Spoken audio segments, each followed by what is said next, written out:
السلام ورحمة الله وبركاته.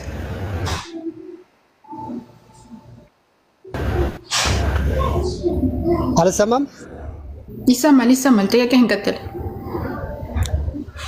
እሰማለሁ ይሰማል ወንድሜ። አይ እኔ አሁን ባወሩት ላይ ምርጥ ፖይንት ነው ብዬ ነው። ምክንያቱም አሁን ስለ ቃል ስናወራ ይሄን መልስ የሚመጡ ሲል ነገር እዚህ ጋር በቃለት ነበረ።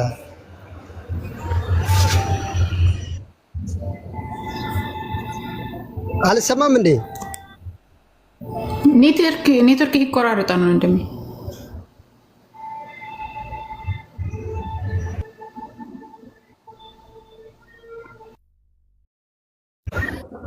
አሁንስ አልሰማም? አሁን ይሰማል። አሪፍ ነው፣ ቀጥል። አሁን እና አብዱ ባወሩት ፖይንት ላይ አሪፍ አንገብጋቢ ፖይንት ነበር። ምክንያቱም ይሄ ስለ ቃል ስናወራ ይሄን መልስ የሚመልሱ ከሆነ በጣም አሪፍ ነበር። ምክንያቱም ስለ ስላሴ ያለን እውቀት ይገባን ነበረ። እነሱ በተዘዋዋሪ በቃ በቀጥታ መልስ አይመልሱም። እኔ ምንጊዜም እዚህ ላይ ነው ጥያቄ ማለት ነው።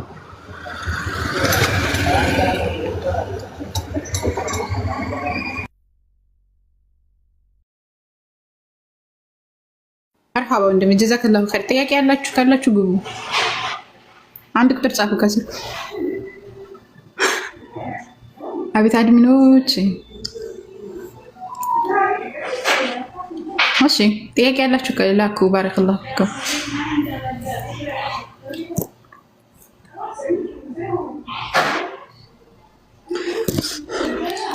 ክርስቲያኖች የት ሄዳችሁ? እሺ አሁን የት ሄዳችሁ ሊባል ነው? ክርስቲያን ግቢ ካለሽ። ሰላም አለይኩም ዛሩ። ወአለይኩም ሰላም ወራህመቱላህ። ወአለይኩም ሰላም። ደህና ናችሁ? አልሐምዱሊላህ። በመጀመሪያ ለአላህ ብዬ ወዳችኋለሁ ሁላችሁንም አመሰግናለሁ። አንድ ሁለት ጥያቄ አለኝ፣ እሱን መልሽልኝ። እሺ እኛ ያለውን ሰይጣንና በእስልምና ሰይጣን አለ ሲባል የሆነ የነ ኢምራንን ሪከርድ እየሰማሁኝ ከዛ ሪከርዱን ተቋርጧልና እዛ ጋር አለ ሰይጣን የሚባለውን እነሱ ናትናኤል የሚባል ነው አይደለ? ተረግሞ ምናምን ሰይጣን ይሉታል።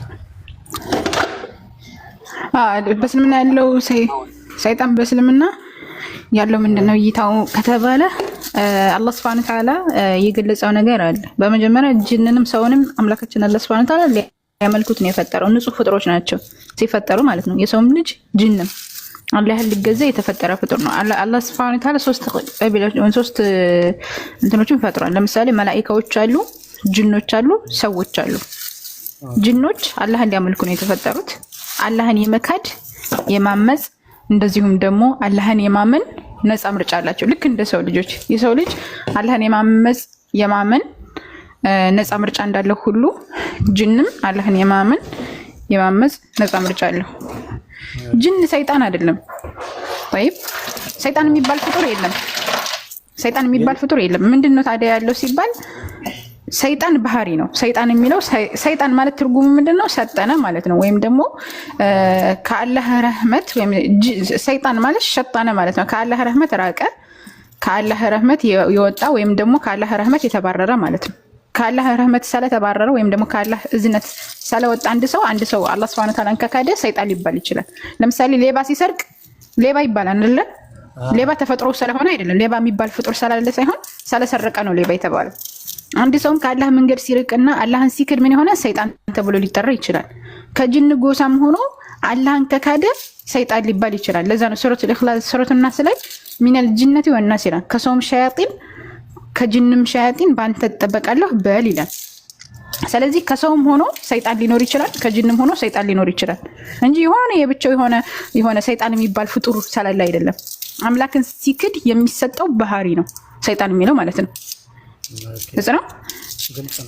በእስልምናው ይሄ ነው የተፈጠሩ። ጅኖች የተፈጠሩት ከእሳት ነው። እኛ የተፈጠርነው ከአፈር ነው። መላእክቶች የተፈጠሩት ከምንድነው? ከኑር ነው። መላእክቶች ነፃ ምርጫ የላቸውን ሁልጊዜ አላህ Subhanahu Ta'ala ነው የሚያመልኩት መላእክቶች።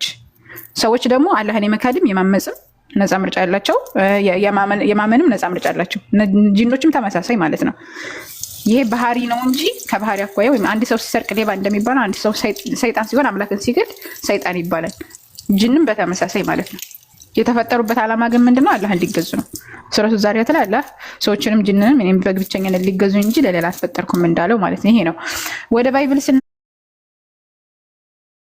ደግሞ ባይብል ላይ እነሱ የሚያምኑት ክርስቲያኖች የሚያምኑት መልአክ ሰይጥኖ ነው ብለው ነው የሚያምኑት። መልአክ ነበረ መጀመሪያ፣ ከዛ በኋላ ሳጥናኤል ሆነ ወይም ደግሞ ወደ ምድር ወደቀ።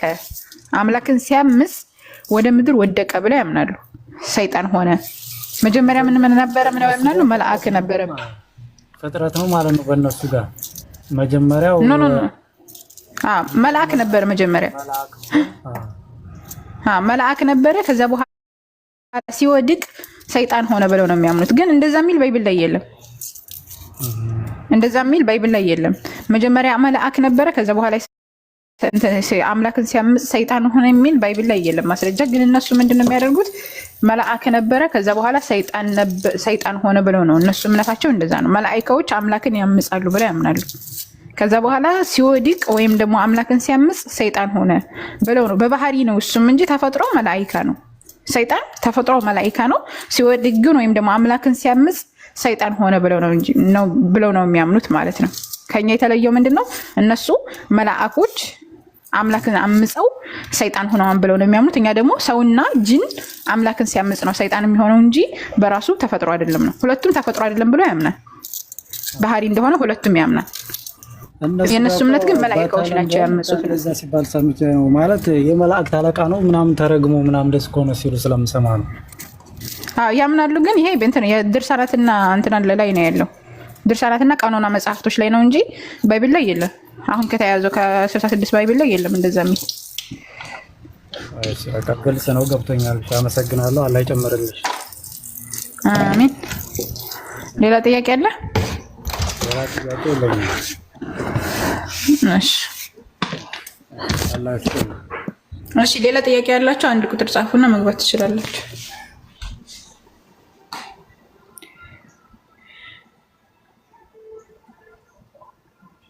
እሺ ሃይደር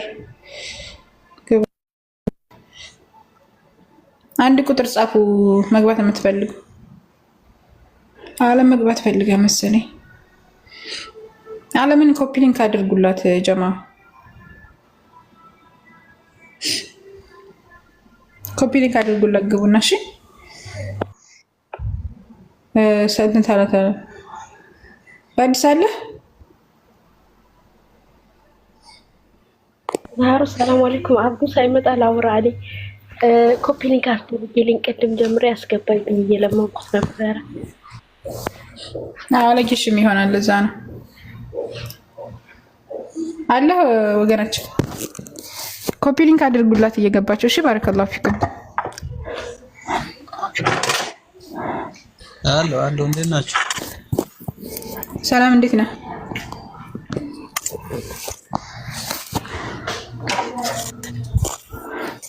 ሰላም እንዴት ነህ?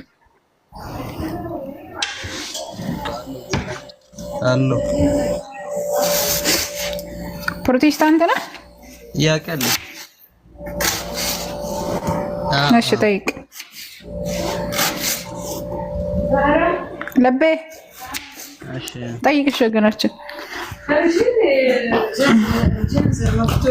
ጥያቄ ለእናንተ ነውና ኦኬ የሆነ ሰው ጠይቅ። ድምጽ እሺ ምን ታደርጋለህ? እናንተ ሃይማኖት ማለት ነው። በእናንተ ሃይማኖት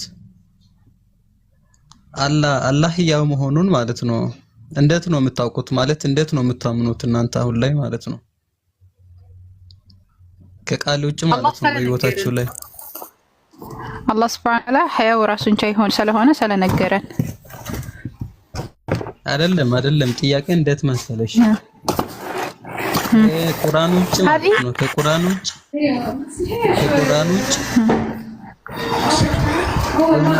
አላህ አሁን ያው መሆኑን እንዴት ነው የምታውቁት? አሀ እንትን አሁን ለምሳሌ ያድናችኋል ምናምን እንደዚህ ነው የምትፈልገው የሆነ ተአምር ነው እሱን አይደለም። አሁን እኮ እኔ ማወቅ ስለፈለኩ ነው በህይወታችሁ ላይ እኮ እንደዛ ነው ወይ የምትፈልገው? ያው እንደዛ እኮ አዎ ለምሳሌ ያላህን ስም ጠርታችሁ ትድናላችሁ ምናምን ነው አይደለም።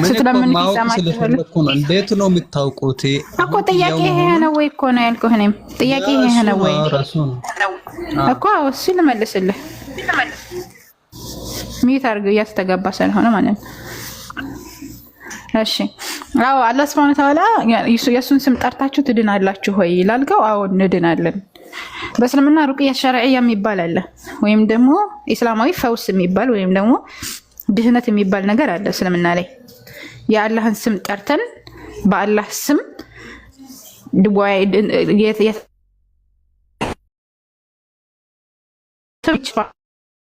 ይችላል። ግልጽ ነው። አላህ ያድንና በአላህ Subhanahu Wa Ta'ala ስም እንለምነዋለን። ስንጠራው ይሰማናል። ዱዓ እናደርጋለን፣ ይቀበለናል።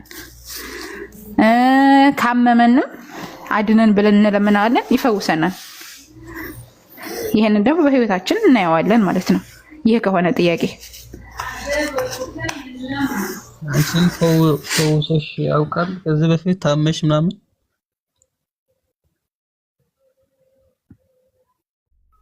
ይሰማል?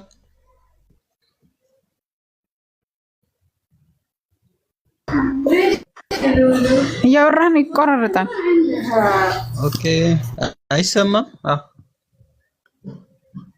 አሁን ይሰማል?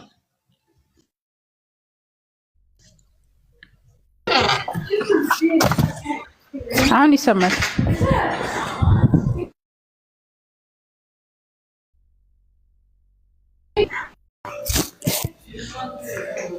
አሁን ይሰማል። ከኔ ነው እንዴ? ያው ኔትወርክ እኔ በጣም እያስቸገረኝ ነው። እኔ አውዝ ቢል ለምን እንደሆነ አላውቅም ሰሞኑን።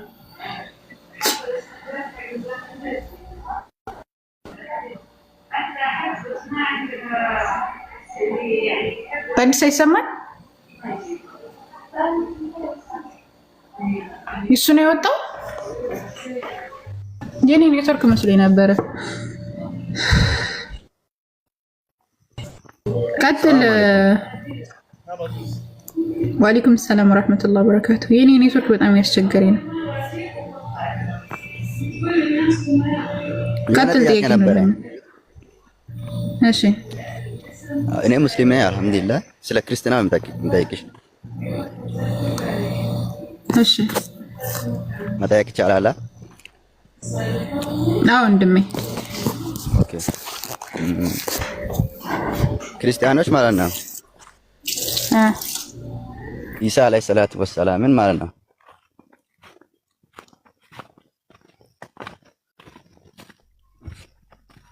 አይሰማም ድምጼ?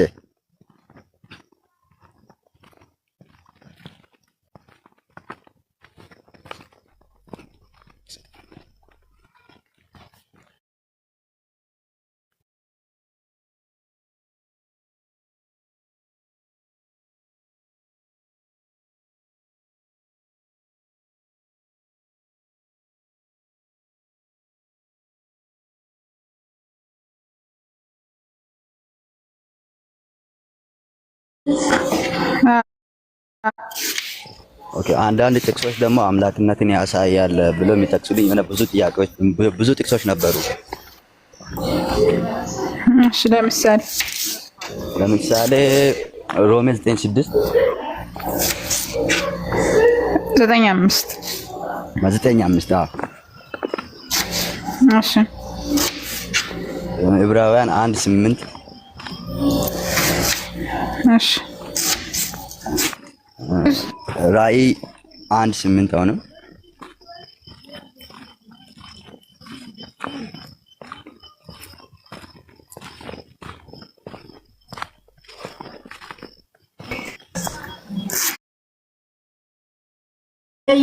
አይ ኔትወርክ ምን ይሻላል ታዲያ?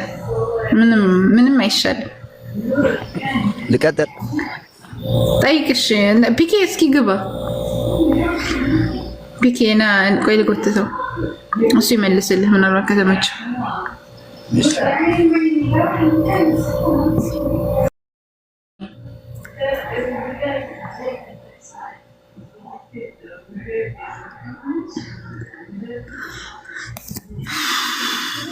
ኔትወርክ እሺ፣ እስካሁን ቀጥል። አሁን ቀጥልና ካልተሰማ ምንም ማድረግ አይቻልም። እና ከዛ ባለፈ ብዙ የሚጠቅሱኝ ጥቅሶች ነበሩ። እሺ ለጊዜው እኛም ብቻ እንትን ኔትወርክም እያስቸገረ ስለሆነ እሺ፣ ለምሳሌ አንዱን ጥቀስና ከዛ አንዱን ላብራራልኝ። ተጠቀስና አንብብልኝ ከዛ እኔ ላብራራልኝ። ኦኬ ራእይ 1:8 ላይ ያለውና ነበረ የሚመጣ ጌታ አምላክ አልፋና ኦሜጋ እኔ ነኝ ይላል አለ። እሱ ጋር ተናጋሪው ኢየሱስ ነው አይደለም? ዓለም መሆኑን ምንድን ነው የምናረጋግጠው? ራእይ 1:8 ያሉ ተናጋሪዎች ብዙ ናቸው። ራእይ 1:1 ላይ አንብበው። ራእይ 1:1 ላይ ተናጋሪው አምላክ ነው እግዚአብሔር። ራእይ 1:1 ላይ እግዚአብሔር ለማን ሰጠው? እንትኑን የራእዩን ለማን ሰጠው? ለኢየሱስ ሰጠው። ለኢየሱስ ሰጠው። ከዛ ኢየሱስ ደግሞ ከእግዚአብሔር ተቀብሎ ለማን ሰጠ? ለመልአኩ ሰጠ። መልአኩ ለዮሐንስ፣ ዮሐንስ በኤስያ ላሉ በአብያተ ክርስቲያናት ማለት ነው። ስለዚህ ስንት ተዋናዮች ናቸው እዚህ ያሉት? እግዚአብሔር 1፣ ኢየሱስ 2፣ ከዛ መልአኩ 3፣ ዮሐንስ 4፣ በኤስያ ላሉት አብያተ ክርስቲያኖች 5 ናቸው ያሉት እዚህ። ስለዚህ እዚህ ጋር እያወራ ያለው ማን ነው ሲባል መጀመሪያ ያለው ነው ሰጪው፣ የራእዩ ሰጪ ነው እያወራ ያለው። የራእዩ ሰጪ ደግሞ እያወራ ይመጣን ያለውና የነበረው የሚመጣው ሁሉን የሚገዛ ጌታ አምላክ አልፋና ኦሜጋ እኔ ነኝ ብሎ የተናገረው ማን ነው? ራእዩን ለኢየሱስ ክርስቶስ የሰጠው አቁም ራሱ መሆን ይችላል። እስቲ እንትና እንትኑ ራሱ ባለ ራእዩ ዮሐንስ ራሱ መሆን ይችላል። የዮሐንስ ራሱ መሆን ይችላል። ያንን ወስደን አልፋና ኦሜጋ እኔ ነኝ ያለው እሱ ነው ካልን ቀጥታ ቃሉን የምንወስድ ከሆነ ዮሐንስ ራሱ መሆን ይችላል። ግን እያወራ ያለው አንዳንድ ላይ ያለው የራእዩ ባለቤት ነው። የራእዩ ባለቤት ደግሞ እግዚአብሔር ነው። ጌታ አምላክ ተብሎ የተሰጠው የተናገረው ማን ነው? እዛ ላይ አብ ነው። ስለ አብ ነው እያወራ ያለው ወይም ደግሞ ስለ እግዚአብሔር ነው። እንደውም እንትን ጌታ አምላክና በጉ እያለ ይገልጸዋል። በጉ ማን ነው? ኢየሱስ ክርስቶስ ነው። እንትና ደግሞ በጉ ኢየሱስ ክርስቶስ ነው። ጌታ አምላክ ተብሎ የተገለጸው ደግሞ አብ ነው ማለት ነው። በሌላ ቦታ ላይ እንትን ዮሐንስ ወንጌል ላይ ይመስለኛልና ኦር ማቴዎስ የአባቱን የዳዊትን ዙፋን ይሰጠዋል ይላል። ጌታ አምላክም የአባቱን የዳዊትን ዙፋን ይሰጠዋል። ጌታ አምላክ ተብሎ የተገለጸው እዚህ ላይ ማን ነው? አብ ነው። የዳዊትን ዙፋን የሚሰጠው ማን ነው? ለኢየሱስ ነው። ጌታ አምላክም የአባቱን የዳዊትን ዙፋን ይሰጠዋል። ስለዚህ በዚህ መሰረጃዎች መካከል ጌታ አምላክ የተባለው ማን ነው? አብ ነው። ተቀባዩ ማን ነው ሲባል ደግሞ ኢየሱስ ነው። ስለዚህ ራእይ ዮሐንስ ላይ እያወራ ያለው ኢየሱስ ሳይሆን አምላክ ነው ማለት ነው። ራእይ 1:1 ላይ ብቻ ማንበብ በቂ ነው። ኢየሱስ ደግሞ ራእዩን ተቀብሎ ለዮሐንስ ማን ነው? መልአኩ ለዮሐንስ፣ ዮሐንስ ደግሞ በእስያ ላሉት አብያተ ክርስቲያናት አደረሰ ማለት ነው። ራእዩን ምኑን? ጌታ አምላክ አልፋና ኦሜጋ አምላክ መሆኑን አደረሱ። እነሱ መልእክተኞች ናቸው፣ ከአምላክ ተልከው ማለት ነው። እሺ ገብቶሃል? የኛው ገብቶኛል። እሺ ወደ ቀጣዩ መርሐባ። ቀጣዩ ሮሜ 9:5 ላይ ያለው አንብበው። እሺ እሱ ነው። አባቶች ለእነርሱ ናቸውና ከእነርሱም ክርስቶስ በሥጋ መጣ፣ እርሱም ከሁሉ በላይ ሆኖ ለዘላለም የተባረከ አምላክ ነው፣ አሜን ይላል። ከእነርሱም ክርስቶስ በሥጋ መጣ። አባቶች የተባሉት እነማን ናቸው?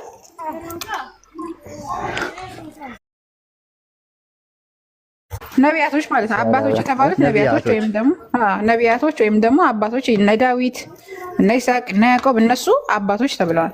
አባቶች ከእነርሱ ናቸው። ከእነርሱ ደግሞ ማን መጣ በሥጋ? ኢየሱስ መጣ። እርሱ ክርስቶስ ደግሞ ክርስቶስ ከነሱ መጣ ማለት ነው። ከዛ እነርሱን ያመጣ እሱን ክርስቶስን ያመጣው አምላክ የተባረከ ይሁን ነው የሚለው። እንግሊዝኛውን ስታነበው እንደዛ ነው የሚለው፣ ወይም ደግሞ ትክክለኛ ትርጉሙ እንደዛ ነው። እነርሱ ኢየሱስ ክርስቶስን በስጋ ያመጣው የተባረከ አምላክ ይሁን አሜን ነው። ማን ኢየሱስ ክርስቶስን ስላመጣ የተባረከ አምላክ ነው። ከሁሉ በላይ የተባረከ አምላክ ነው የተባለው እዚህ ላይ አብ ነው እንጂ ኢየሱስ ክርስቶስ አይደለም። ለምንድን ነው የተባረከ አምላክ የተባለው? ኢየሱስ ክርስቶስን በስጋ ስላመጣ ማለት ነው። ዘሩ ከማን ነው? ከነ ዳዊት የዳዊት ዘር ስለሆነ ለዚህም ነው ከዚህም ሰው ዘር እግዚአብሔር እንደ ተስፋው ቃል ኢየሱስን አመጣ ይላል። አምጪው የተባረከ አምላክ ነው። ማን? ኢየሱስ ክርስቶስን ያመጣው እያለ ያለው ማለት ነው። እሺ እኛም እሺ ገብቶኛል። ወደ ቀጣዩ እሺ ቀንዲ ታይ እሺ እየሰማሁ ነው። ቀጥል።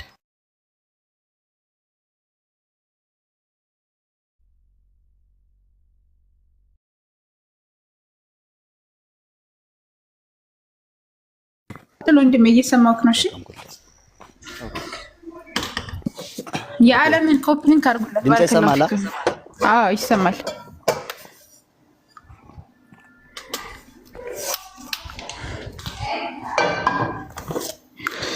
ድምጼ ይሰማል? ይሰማል ወንድሜ አይሰማም? ይሰማል ድምጽ። አዎ እሺ ምን ይላል ሌላኛው ጥቅስ ደግሞ?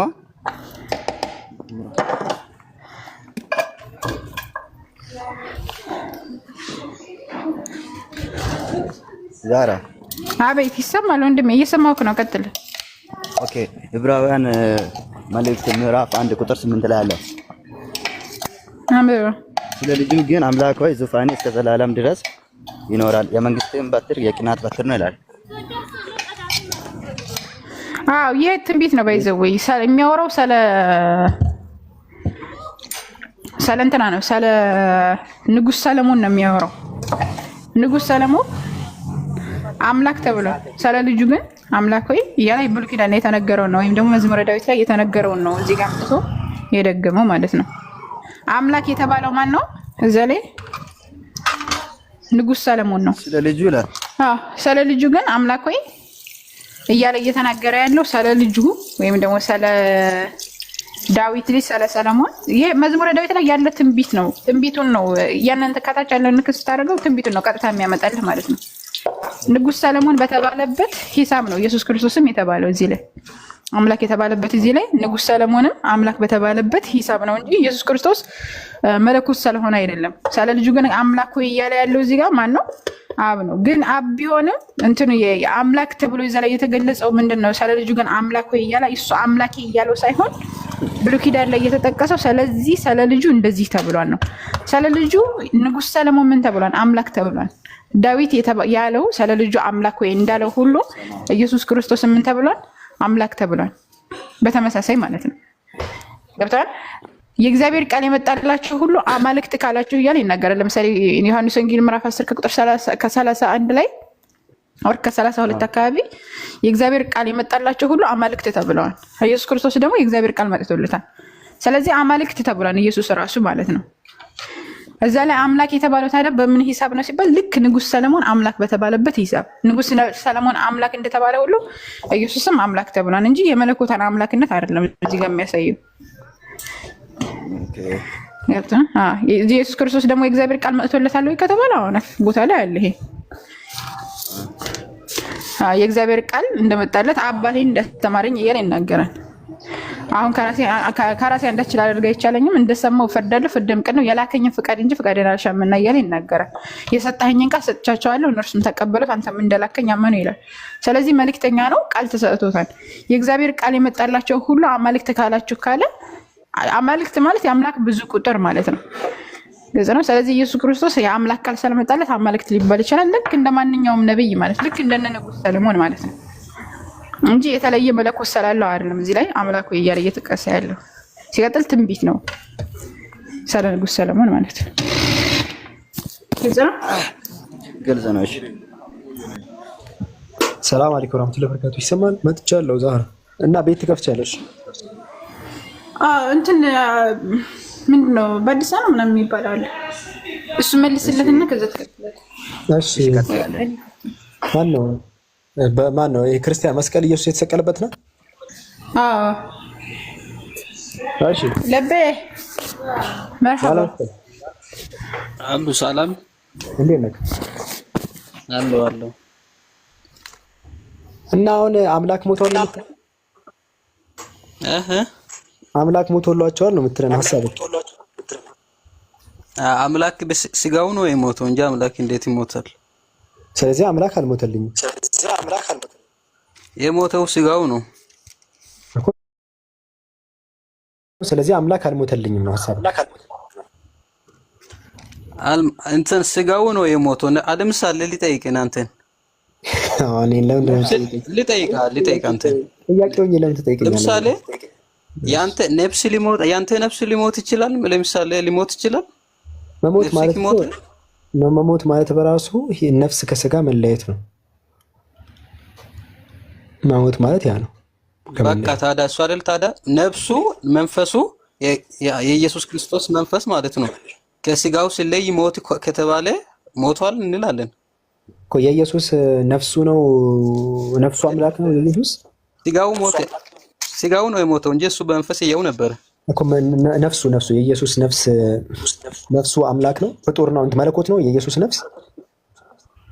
አዎ መንፈሱ መለኮት ነው። እሺ አሁን ይህን ጥቅስ ምን እንደምታደርገው ደግሞ ልንገርህ። ዮሐንስ ወንጌል ምዕራፍ 12 ቁጥር 27 ላይ ኢየሱስ ምን አለ? አሁን ነፍሴ ታውካለች አለ። ነፍሱ መለኮት ከሆነ መለኮት ይታወካል፣ ይጨነቃል መለኮት። አዎ ምክንያቱም ለምን መሰለህ የታወከበት ምክንያት አንደኛው ነገር የዓለምን ኃጢአት በሙሉ ራሱ ላይ ሊሸከም ስለሆነ ነው። መለኮት የሚከብደው ነገር አለ ማለት ነው። መለኮት የሆነ የሚያስፈራው ነገር አለ፣ የሚያስጨንቀው ነገር አለ ማለት ነው። በቃ እሱ መለኮት አይደለም። እሺ የሆነ የሚከብደውና የሚያስጨንቀው ነገር አለ። አዎ አልኩ አይደለ? አዎ ለምንድን ነው አልኩት? መለኮት ሊያስፈራ የሚችል መለኮት ከመጀመሪያው ቅዱስ ስለሆነ ኃጢአት የሌለበት ስለሆነ ከኃጢአት ጋር ምንም አይነት ንክኪ ስለሌለው ለመጀመሪያ ጊዜ የሰውን ኃጢአት ሊሸከም ስለሆነ ነው የፈራው። ስምን ንገረኝ አንተ። በዳሳ። እሺ ሌላ የቤት ስምህስ? በቃ በዚሁ ጥራኝ በዚሁ። ይሄ ይከብዳል ወደ አማርኛ ጥሩ አይደለም ለኔ የአማርኛ ተናጋሪ። እሺ ሲንገር ብለህ ጥራኝ። እሺ ሲንገር በል። እሺ ሲንገር አሁን ምን መሰለህ ሲንገር እዚህ ላይ አሁን ነፍሴ ታውካለች ሲል መለኮት እንትን ይሄ መለኮት አለ አይደለ? መለኮት የሚታወቅ ከሆነ መለኮት እኮ ማንም ሊቀርበው ማይችል ነው። እንኳን ይሄ ችግር ነገሮች አያስጨንቁትም። ነገሮች ሁሉ ከሱ በታች ናቸው። ስለዚህ ተጨነቀ ወይም ታወከ ከተባለ መለኮት አይታወቅም። ይሄ ስህተት ነው። እሺ እንደዛ ትምህርት ውስጥ አትሁን። አይደለም ስህተት አይደለም። ምንም ስህተት የሚባል ነገር አይደለም። ለምን መሰለህ አንደኛው ነገር አንተ ስላልገባ ነው። ምንድነው ያልገባ ካልክ አብ የዓለምን ኃጢአት በሙሉ እሱ ላይ በዛ ታይም ላይ ሊጫን ነው በመንፈሱ ማለት ነው። በሱ ላይ ማለት ነው። አምላክ ቅዱስ ነበረ፣ ከመጀመሪያው ቅዱስ ነበረ፣ ኃጢአት የሌለበት ኃጢአት ያላወቀው ነበረ። አሁን ግን ነፍሱን ለብዙዎች ቤዛ አድርጎ ሊሰጥ ስለሆነ የዓለምን ኃጢአት አብ ነው እያደረገ ያለው። ነፍሱን ሊሰጥ የመጣው አብ ነው አይደለም፣ ልጁ ነው። አባትየው መምጣት አልፈለገማ። አባትየው አንድያ ልጁ ነው የላከው ኢየሱስን። ለምን ራሱ አልመጣም? ልጁን ላከዋል። ለምን እንዳልመጣ አልተናገርም። ልጁን አንድያ ልጁን ላከ። እሺ ከሁለቱ ማን ነው? ከሁለቱ ማን ነው የሚወድ ካንተን?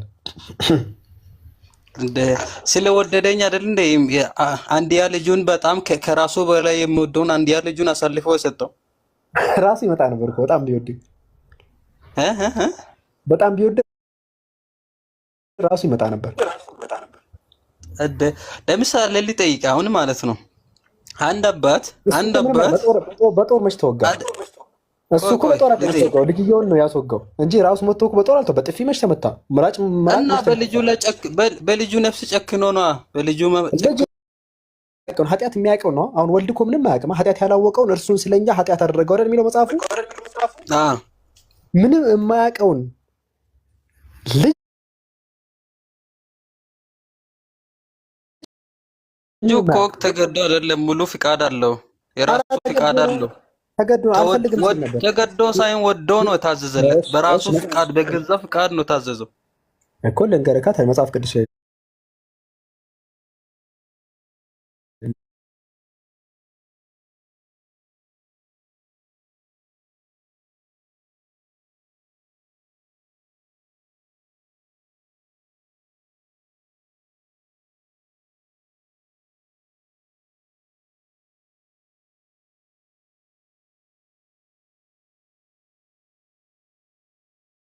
ቦታውን አውጣውና አንብቡ።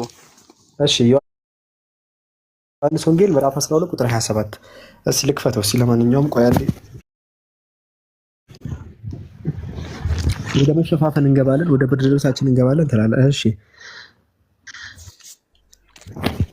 እሺ ዮሐንስ ወንጌል ምዕራፍ 12 ቁጥር 27 ላይ ይኸው አሁንስ ነፍሴ ታውካለች፣ ምን እላለሁ? አባት ሆይ ከዚህ ሰዓት አድነኝ። ያው አድነኝ። እሺ አሁንም ቀጥል አንብበው እስቲ።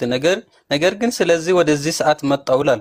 እሺ ምንድነው ጥያቄ? አሁን እዚህ ላይ ይቅርብኝ ያለ ነበር፣ አድነኝ ያለ ነበር። ይቅርብኝ አላለም፣ አድነኝ እያለ እኮ ነው። ከዚህ ሰዓት አድነኝ። የሚሰማውን ነው የተናገረው፣ የሚሰማውን ነው የተናገረው። ስለዚህ የሚሰማው ስሜት በዚህ ሰዓት የሚሰማው ስሜት መዳን ነው አይደል? ኢየሱስ ማለት አለ አይደለ? ካለው እየመጣ ካለው ነገር የተነሳ ነው የልቡን ነው ለጌታ የተናገረው እኮ። የልቡን የተናገረውን የልቡን ሲናገር ይቅርብኝ እባክህ አድነኝ ያለው ነው አብን። አባቱ ጨከነበት ይላል። በአንድያው ልጅ ላይ ጨከነ፣ እንደጨከነው ቃሉ ይናገራል። ጨከነበት በቃ ምን አለ እኮ አልሰማም አለው። በቃ አልሰማም አለው። በቃ ሰው ልጅ ማዳን ስለፈለገ በሱ በኩል በሱ ደግሞ ጨከነ። ዳሲት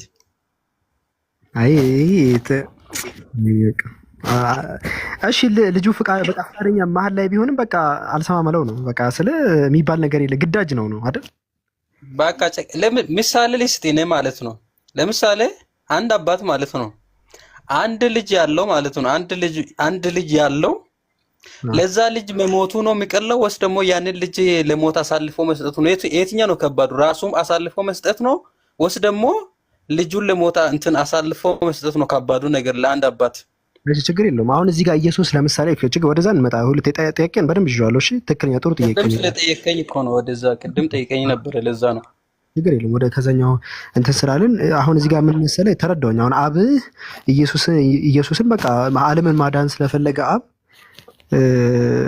ኢየሱስ አድነኝ ሲለው ራሱ አብ ደግሞ ሊቀበለው አልፈለገም። ምክንያቱም ዓለምን ማዳን ስለፈለገ ነው። ካስታወስክ ማለት ነው ካስታወስክ አሁን የሚገርም እንዳትገለባበጥ አደራህን።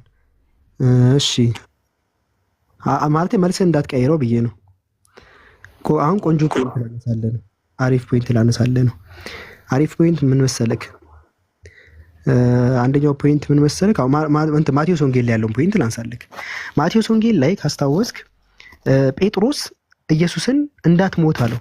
ወደ እርሱ ወስዶ ጌታ ሆይ አይሁንብህ፣ ይህ አይድረስብህ አለው። ኢየሱስን እንዳትሰቀል አለው አይደል? በዛ ሰዓት ላይ ኢየሱስ ምን አለው? ዘወር ብሎ ጴጥሮስን ይላል፣ ይኸው ጴጥሮስን ወደኋላ ሄድ አንተ ሰይጣን፣ የሰውን እንጂ የእግዚአብሔርን አታስብም፣ እንቅፋት ሆናል አለው። ጴጥሮስን አንተ ሰይጣን ያለው ሊሰድበው ፈልጎ ሳይሆን የጴጥሮስ ሐሳብ የሰይጣን ሐሳብ ስለሆነ አይደል?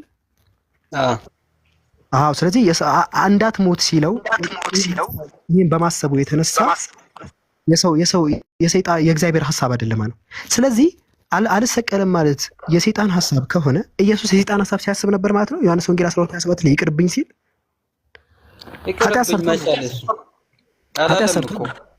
አድነኝ አለ እኮ። ይኸው አድነኝ አለ እኮ። ሰው የእግዚአብሔር ሐሳብ አለ እዚህ ጋር። የእግዚአብሔር ሐሳብ ዓለምን ማዳን ነው። ጴጥሮስ እንዳትሰቀል ትርጉሙ ማየት አለብህ። አድነኝ ማለት አግዘኝ ማለትም በዛ ይተረጎማል። አሁን አድነኝ ማለት ይቅር ማለትና አድነኝ ማለት ወላሂ ያው ቀደም የነገርኩህ ለዛ ነው። መልስ እንዳትቀይር ያልኩህ ለዛ ነው። ቅድም እኮ ካስታወሳችሁ አሁን አንተ እሱን ስላመጣ እኮ ኢየሱስ ክርስቶስ ለምን እንደመጣ እኮ ያውቃል። ዓላማውን ጠንቅቆ ያውቃል እኮ ከመጀመሪያው እስከ መጨረሻው ማለት ነው። ሲንገር አንዴ ምን አልከኝ? እዚህ ጋር ይሄኛውን ጥቅስ በቅድም ምን አልከኝ? አዎ ኢየሱስ መዳን ፈልጎ ነበር፣ ነገር ግን አምላክ በቃ ሊቀበለው ጨከነበት አልከን። ቅድም እኮ መለሰብናል፣ ጨክኖበታል አልከን። የቅድም መልስ ማለት አሁን አትቀይረው። በቃ ቅድም መልሰናል። እና ዓላማው እኮ ጌታ ኢየሱስ ያውቃል። ባይዘው ለሰውኛ ነው ለሰው እንዲገባ ነው። አሁን ብዙ ነገር ለምሳሌ እንደተጻፈ እያለ ያወራ ነው። ብዙ ቦታ ላይ አይተህ እንደሆነ መልሰልናል። በቃ ኦልሬዲ ይሰማል። ኢየሱስ ተጣርቶ አምላክ እንደጨከነበት ቅድም ኦልሬዲ ነግረህን ነበር። ቅድም ተቋርጦ ነበር አልሰማውም። እስቲ እንደገና ምን ብለህ ነበርክ? ቅድም መልሰህልን ነበር። እዚህ ጋር ኢየሱስ ሲጸልይ አድነኝ ሲል ምንድነው አልከን? በቃ ኢየሱስ ተጣርቶ ነበር ግን አምላክ ጨከነበት አልከን አይደል? ቅድም አይደል ሲንገር? በቃ ስለዚህ አሁን ኢየሱስ ሲጀመር እኮ ስለ እንትና መጨከኑ እኮ መጀመሪያው ሲሊክ ራሱ ወደዚህ ዓለም ወደዚህ ግዑዝ ዓለም ወደዚህ ወደ እኛ ዓለም ሲያመጣ ልጁን ጨክኖበት ነው። ገባኝ። ኢየሱስ ታዲያ ማለት ነው። ገባኝ። ኢየሱስ አሁን እዚህ ጋር ሲንገር ኢየሱስ ከነበተም ብሎ ለዚህ ቃል ብቻ ሳይሆን እኔ ያኛውን አይዳ ለመናገር ብዬ ነው ቅድም እንደዛ አልኩት። ችግር ሐሳቡ ተቀይሯል። እሺ ችግር የለውም። ዕብራውያን 5:7 ላይ ከሞት ለመዳን እንደሆነ የዕብራውያን ጻፊ ይናገራል። እሺ ይኸው በቃ ግልጽ ላድርግ። ለኛው እንትን ካለ ክሊር የሚያደርግ ሌላ ጥቅስ ላምጣ። ሂብሩ 5:7 ላይ ከምን አድነኝ እንዳለ ይኸው እዚህ ጋር ማየት እንችላለን። እዚህ ጋር ከሞት ሊያድነው ወደሚችል አይታል። ከሞት ሊያድነው ወደሚችል ከብርቱ ጩኸትና እንባ ጋር ጸሎትና ምልጃን አቀረበ። ለምን? ከሞት ለመዳን ማለት ነው። ከዛ ቁጥር 8 ይላል ምንም እንኳን ልጅ ቢሆን ከተቀበለው መከራ መታዘዝን ተማረ ይላል። ስለዚህ ምንም በቃ ተቀባይነት አላገኘም። ግን ከሞት ለመዳን ነው ሲጣራ የነበረው። ኢየሱስ እዚህ ጋር ከሞት ለመዳን በሚጣራበት ሰዓት የእግዚአብሔርን ሐሳብ እየተቃወመ አይደለም ወይ ነው ጥያቄው? እየተቃወመ አይደለም እንዴ? አልሞትም እያለ እኮ ነው። ያው አታይም እንዴ? ይኸውልህ ባይዘው አንዳንድ ቦታ ላይ ጌታ ቃሉ የተጻፈው ለኛ እንዲገባ ነው። ነገሩ ምን ያህል ከባድ እንደሆነ እንድንረዳ ነው። እና ለምሳሌ መጽሐፉ የሚለውንማ አትካድ እንዲተው መጽሐፉ እኮ ከሞት ለመዳን በጩኸት ይላል። ጩኸትና እንባ ይዞ ጸሎትና ምልጃን አቅርበዋል ከሞት ለመዳን አለ። ስለዚህ ኢየሱስ የዓለምን መዳን ትቶት የራሱን ሞት አስቦ ይቅርብኝ ይሄ እያለ ነበር ለመዳን። ይሄ ማለት የአምላክን የመጀመሪያ ሐሳብ እየተቃወመ ነበር ማለት ነው። እየተቃወመ አልነበረም። በፍጹም መታዘዝ ነው ለአብ የታዘዘው ማለት ነው ጌታ ኢየሱስ። ለምሳሌ ካንተ እንትን ጋር የሚመሳሰል ሌላ ጥቅስ ሊስት ማለት ነው። ካንተ ይሄንን ሐሳብን የሚደግፍ ማለት ነው ሊስት ሌላ ጥቅስ ማለት ነው። ኢየሱስ ፍቃድ ከሆነ እቺ ጽዋ ከኔ ትለፍ ብሎ ጸልዮ ነበረ ማለት ነው። ነገር ግን ጽዋው ሞት ነበር። እንትን ሐሳብ የሚደግፍ ነው እኮ አልኩ። ስለዚህ ተፋ አድርጎ ስለሚያቀርብ ይሄኛው ተመችቶኛል፣ ችግር የለውም። ያ ከዛኛው በተሻለ ይሄ ደግሞ ግልጽ አድርጎታል። ስለዚህ ከዛ በፊት ጌታ ኢየሱስ ምን እንደተናገረልኝ ገረ ለምሳሌ ጴጥሮስ ምን ብሎ ነበረ? ይሄ እሱ ለሶስተኛ ጊዜ ነው መጀመር አይሰማም እንዴ? ይሰማል። ቆይ አንዴ እስቲ ከታች ወደ ክርስቲያን እናስተናገደ። ያው ረሰፋ አድርገን ስለምንወራ የሚገቡ ክርስቲያኖችም እስቲ እሺ የገባ ክርስቲያን አለክ? ክርስቲያን ሚል አካውንት ሄሎ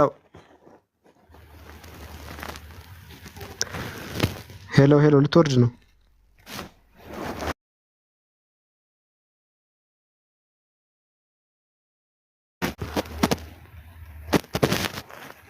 ሴት ነች።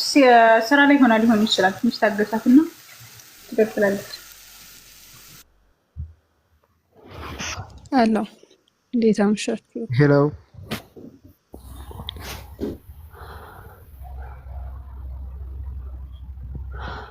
ክርስቲያን ሚል አካውንት እንዴት አመሻችሁ ምናምን አለች። አቤት እየሰማሁ ነው። እሺ አሁን ይሰማሻል?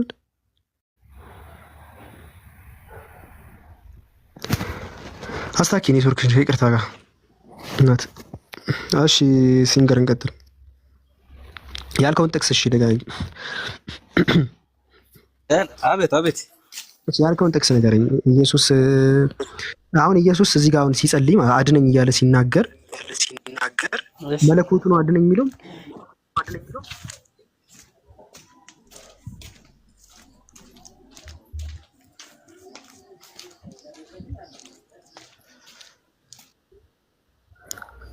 መለኮቱ ነው አድነኝ የሚለው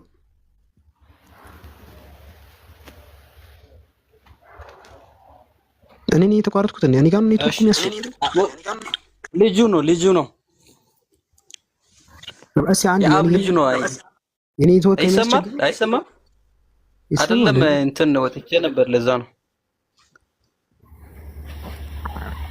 ይሰማል አይደል? አሁን ተሰኔ እኮ ትሰማኛለህ። ዝም መልስ አልሰጥ ስትለኝ ነው። እሺ አሁን ይሄን ኢየሱስ ለምሳሌ አድነኝ እያለ ሲጸልይ የሚጸልየው መለኮቱ ነው? በልጁ ነው። ኢየሱስ የእግዚአብሔር ልጅ አይደል? እሱ ነው እኮ የእግዚአብሔር ልጅ የተባለው ኢየሱስ መጀመሪያ አምላክ ነው። ራሱ እሱ አምላክ ነው። ወደ አምላክ እየጸለየ ያለው ወደ አባቱ ነው እየጸለየ ያለው እኮ አባትየው ለብቻው አምላክ ነው። ልጅየውም አምላክ ነው። ልጅ ለምሳሌ ጌታ ኢየሱስ የተወለደው ከዓለም ወይስ ደግሞ በስጋ ከመገለጡ በፊት ከአብ ተወልዷል ወይስ ደግሞ የእግዚአብሔር ልጅ ነበረ? ዓለም ሳይፈጠር በፊት ማለት ነው። ስለዚህ እግዚአብሔር ሊወልድ የሚችለው እግዚአብሔርን ነው። ይህን መረዳት አለብን እኮ። ገባኝ፣ ችግር የለውም። ከእውነተኛ አምላክ የተገኘ እውነተኛ አምላክ ነው እያልከኝ ያለው ልጁም እንደሆነ አደ ሴም ታይም ደግሞ አምላክም ነው። ልጁም ነው እሱ ራሱም ደግሞ አምላክም ነው። ከየት ነው የተገኘው? ከአብ ሳይገኝ በፊት አብ ነበረ።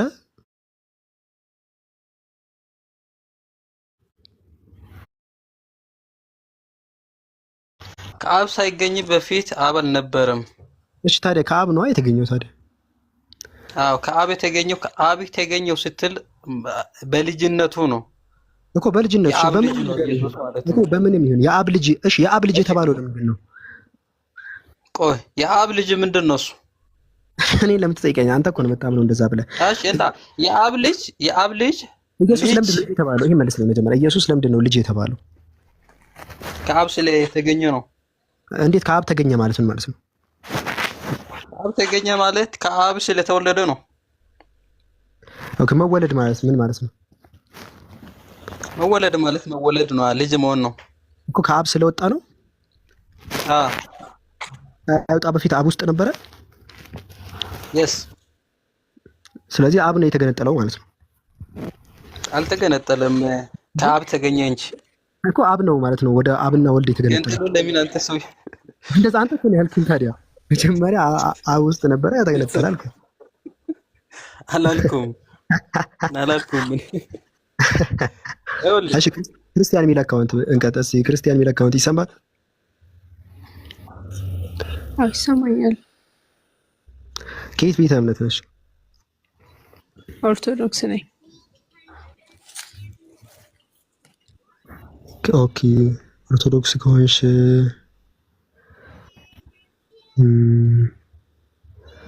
ሙሴ ድንቃድንቅ ታምራትን ሙሴ እባብ ምናምን በትር ጥሎ እባብ ምናምን ሆኗላ።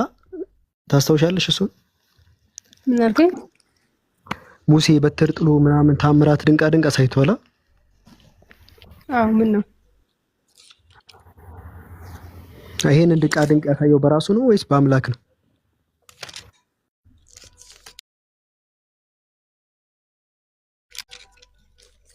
በአምላኩ ነው። ማርያም እዛኔ ነበረች? እናንተ ናችሁ የምትሉት የአሮን እህት ማርያም እንጂ ማርያም አልነበረችም እኮ። ማርያም ነበረች የዛኔ። ነገርኩህ እኮ እናንተ ናችሁ የአሮን እህት ማርያም አለች ብላችሁ የምታምኑት እንጂ እኛ እናምንም አልኩህ እኮ ማርያም አልነበረችማ። የኢየሱስ እናት ማርያም የዛኔ አልነበረችማ። ምን ማለት ነው? ለፈለከው ጠይቀኝ እኮ። አልነበረችም አይደል ወይ ነው ጥያቄው እኮ። ጠየቅኝ እኮ።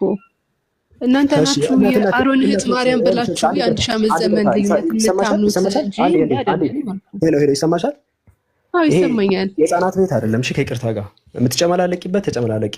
ጥያቄ የተጠየቅሽ ነው እዛ ላይ ተመልሳለሽ። ካኖ ትወርጃለሽ። አንተ ራስህ አታርገህ ተናገር። ሌላ ላይ ቤት ምናምን አይተሽ ነው አትበድ ዝም ብለህ። እሺ ተረጋጋ። እኔ አይደለም አንቺ ተረጋጋ። መልሰህ እኔ አላቅሽም። ማንም ሁኚ ማን ከይቅርታ ጋር እሺ። ታች ያላችሁ ሰዎች ማንም ሁኑ ማን እኔ አላቃችሁ። ስለዚህ እዛው ህፃናት መንደር ትወርዳላችሁ ማለት ነው። ከይቅርታ ጋር ጥያቄ ጠይቃት ማለት እውቀት ያለው ሰው አንድ ቁጥር ጽፎ መግባት ይችላል። እጨመላለቃለሁ ምናምን ነገር አረታች አለቀ። እዛ አዲ እሺ ሲንገር መቀጠል ትችላለህ እንዴ? እዚህ የፖለቲካ መስሪያ ቤት አይደለም፣ እውቀት ብቻ ነው። እዚህ ጥቅስ ማስረጃና ቁጥር ብቻ ነው እኛ ጋር የሚሰራው። እዛው ሌላ ቦታ ላይ ይሄ መጨመላለቅ ምናምን ሊሰራ ይችላል። እኛ ጋር ቁጥር ማስረጃ ነው የሚሰራው። እኛ ጋር ማስረጃ ቁጥር፣ ቀጥታ መልስና ማስረጃ መጽሐፍቶች ይከፍታሉ፣ ጥቅስ ነው የሚሰራው እንጂ ይሄ የህፃናት መጨመላለቂያ ሩም አይደለም። እና ሌላ ቦታ ላይ ለምዳችሁ ሊሆን ይችላል። አብዱልከሪም ሩም ላይ እንደዚህ ነገር የለም። እኔ ሩም ላይ መጽሐፍ ይጠቀሳል፣ እሱ ነው የሚያወራው፣ አለቀ። ዋሬቨር የትኛውም ሰው ማስረጃ ይዞ ነው የሚያወራው። እኔ ጋር እሺ፣ አለቀ። ኤንድ ኦፍ ስቶሪ። ይሄ ነው ፖይንቱ። ሌላ ቦታ ላይ መለማመድ ትችላላችሁ። ይሄ የልምምድ ሩም አይደለም። ቀጥታ የምትጠየቁት ማውራት ትችላላችሁ፣ ካልሆነ መውጣት ትችላላችሁ። አንዴ እኮ ነይ ግቢ መግባት ትችላለሽ። በመለቅ በስነ ስርዓት ራስሽን ካስታቀ ሪኩዌስት ትልካለች 10 ጊዜ ደግቢሽ። ቤቱን ስላላወቅሽ ለመጀመሪያ ይቅርታ አድርጌልሻለሁ። አሁን ግን ምህረት የለውም። እሺ ከይቅርታ ጋር ማስረጃና ጽሁፍ ምንድን ነው ያጠፋሁት? ነገርኩህ እኮ። አዎ አይደለችም አልኩ፣ የለችም አልኩ። በጣም ጥሩ። እሺ አሁን ማርያም የለችም አይደለ? የለችም ብለሽኛል። ኦልራይት አሁን ማስረጃ ልከፍት ነው። እሺ ሰምታችኋለሁ።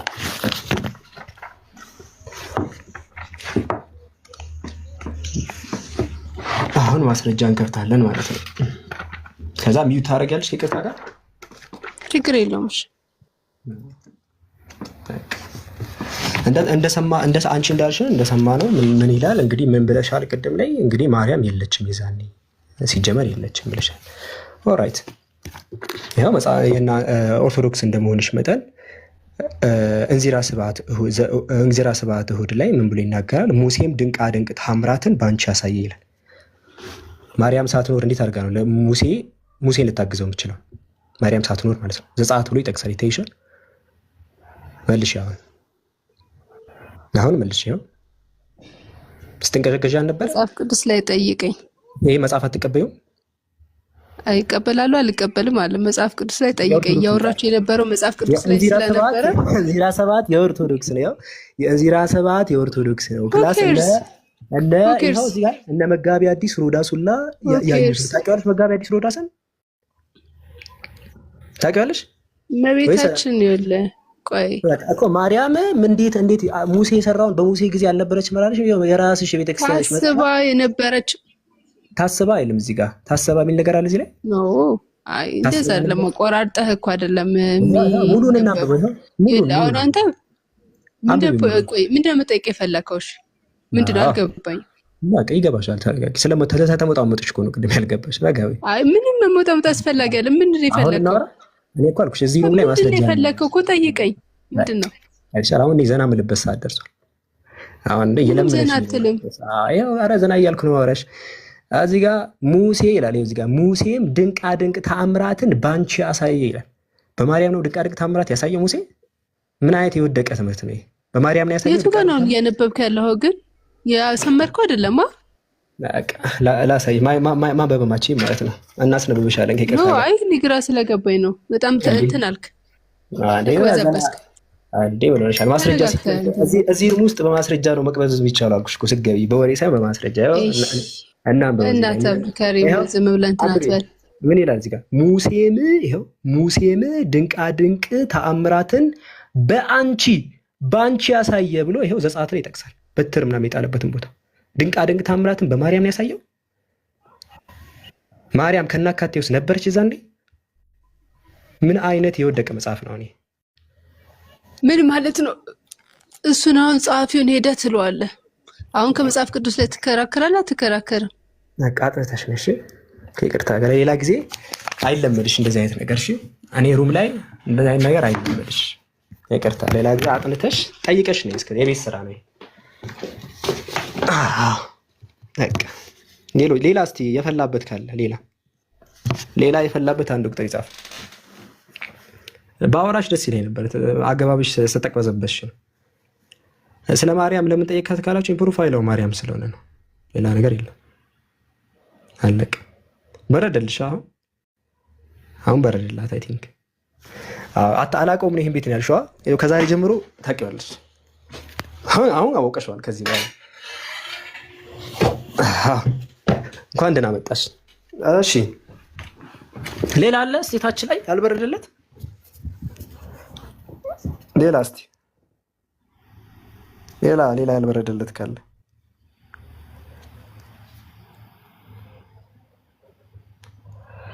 አንዱ ምናምን ኮሜንት ላይ ሁሌ መማማር ሳይሆን ጭቅጭቅ ነው የምትሆነው። መጀመሪያ አገባብህ ነው። ለምሳሌ ይኸውልህ ሲንገር ለምሳሌ ቁጭ ብሎ ነው አላስወርድ ሲንገር ያሁን ሲንገር ቁጭ ብሎ እያዳመጠ ነው። ሲንገር አለ ሌሎች ልጆች አሉ። በቃ በእንትን ለእውቀት እና ሀሳብ ለማንሸራሸር ሲወራ ያስታውቃል። ከገዝቱላ እናስወርድም። ግን አንድ ሰው ኩል ለመሆን እባካችሁ ጭስ ለመሆን አትግቡ። ዚሩ ጭስ ከሆናችሁ ጨሳችሁ ነው የምትወጡት። ተቃጥላችሁ እንጂ አትወጡም ከዚሩ። እባካችሁ አደራችሁ ጭስ ሆናችሁ አትግቡ። እባካችሁ ክርስቲያኖች ካላችሁ ለመማማር ግቡ። ሌላ አይደለም። ይኸው ሲንገር እኮ ቁጭ ብሎ ያለው የነካው ሰው አለ። ሲንገርን ማንም አልነካው። ማንም የነካው ሰው የለም። አለቅ። በሁለቱ መንገድ አለ። ያንኳኳችሁት በር ይከፈትላችኋል። አለቅ። አጥንተሽ ነው አንባቢውን ጠይቀው። እንትና ጸሐፊውን ራሱ አታውቀውም። በነገራችን ላይ ጸሐፊው ማን እንደሆነ ታውቃላችሁ? ጸሐፊው እንትና ይሄ አባ ጊዮርጊስ ዘጋስጫ ነው። አባ ጊዮርጊስ ዘጋስጫ ማለት በመንፈስ ቅዱስ ተነስቶ ነው የጻፈው ነው አለ። አሳይመንት ነው የሰጠውሽ እናት፣ አሳይመንት ነው የሰጠውሽ።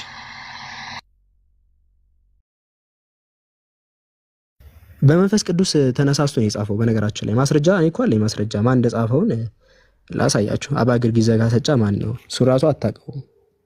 ማን ነው እንዴ? ይከፍታል ማስረጃ ሊሆናችኋል። ያው አባ ጊዮርጊስ ዘጋስጫ ማን ነው? ይኸው እዚህ ጋር በኢትዮጵያ ኦርቶዶክስ ተዋሕዶ ቤተክርስቲያን በሰንበት ትምህርት ማደረጃ ምን ይላል? ማህበረ ቅዱሳን። ይኸው ማህበረ ቅዱሳን አባ ጊዮርጊስ ዘጋስጫ ማን ነው? ማህበረ ቅዱሳኖች ተናገሩ። ያው ኦርቶዶክስ ማህበረ ቅዱሳን ምንድን ነው ያሉት? የኢትዮጵያው ቄርሎስ ነው የሚባለውላ በጣም እንትን ያለው በምንድን ነው እንትን የተባለው ሲባል ሀብተ መንፈስ ቅዱስ የተቀበለ ነው። በመንፈስ ቅዱስ ተነሳስቶ ነው ይላል። ቆይ ላሳያችሁ። ይኸው መጽሐፍቶች ተዘርዝረዋል። ይኸው እንዚራ ስብሐት የእሱ እንደሆነ የጻፋቸው እንዚራ ስብሐት። እሺ ይኸው አባ ጊዮርጊስ እንደ ቅዱሳን ሐዋርያት ይኸው እንደ ቅዱሳን ሐዋርያት እንደ መጽሐፍ ቅዱስ ነው የሚለው። እንደ ቅዱሳን ሐዋርያት ሀብተ መንፈስ ቅዱስ የተሞሉ ናቸው። ይኸው በመንፈስ ቅዱስ ነው እንትን የሚሉት። ማን ያለው ይሄን? አብዱከሪም ነው ያለው። ኦርቶዶክስ ተዋሕዶ። ይኸው ማህበረ ቅዱሳን። አለቅ። ጨረስን።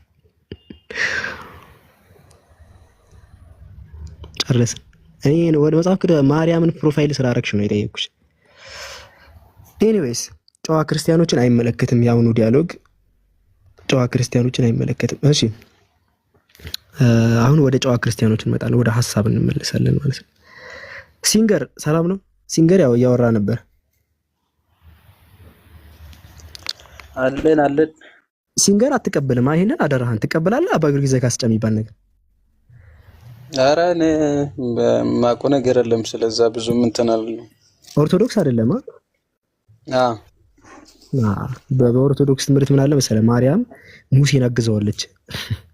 በትር ምናምን ሲጠር ባህር ሲከፍል በማርያም ነው የከፈለው ይላል። ኦኬ እሱማ ትክክል አይደለም። ያልነበረች በዛ ሰዓት ማርያም ሰው ስለሆነች ማወን ስለማይሆን ነገር ነው ሊሆን ስለማይችል እንደዛ ትክክል።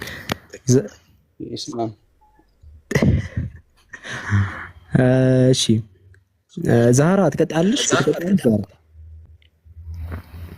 የለችም ወይ ዛህራ? በቃ ካሌለች ደግሞ እሺ ወደ እንትኑ እንምጣ።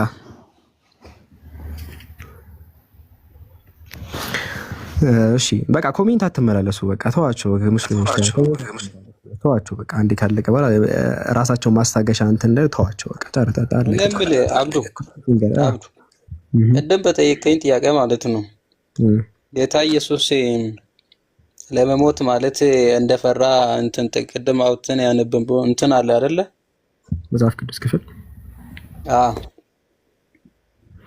እና እሱ ግን አስቀድሞ ከዛ በፊት ታልፎ እንደሚሰጥ እንደሚሞትም በሶስተኛ ቀንም እንደምነሳ ተናግሯል። ምን ትላለህ አሁን አንተ? ከዛ ቃል እንትን ጋር እንዴት አድርገህ ታስማማለህ? እኮ በቃ መጽሐፉ ላይ እኮ ኢየሱስ እኮ መጀመሪያ ይሄኛው እንደ መጽሐፉ ተነስተን ካወራን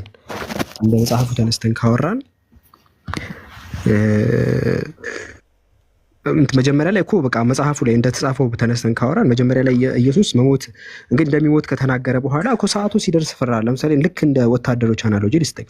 አንድ ወታደር ለምሳሌ እኔ እጋደላለሁ ብሎ ጦርነት ቦታ ላይ እሄዳለሁ ነገ ብሎ ምናምን ከተናገረ በኋላ ቦታው ላይ ሲደርስ ፈርቶ እመለሳለሁ ወደኋላ ቢል እንደዛ እንደማለት ነው። ስለዚህ ኢየሱስ ሰዓቱ ሲደርስ እንግዲህ እንትን ሆነ።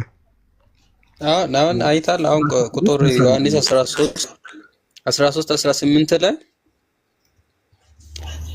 ስለ ሁላችሁም መናገር አይደለም የመረጥኳችሁ አውቃለሁ፣ ነገር ግን እንጀራዬን አብሮኝ የቆረሰ ተረከዙ አነሳብኝ የሚለው የመጽሐፍ ቃል እንዲፈጸም አይታል። የተጻፈው የመጽሐፍ ቃል እንዲፈጸም ይላል።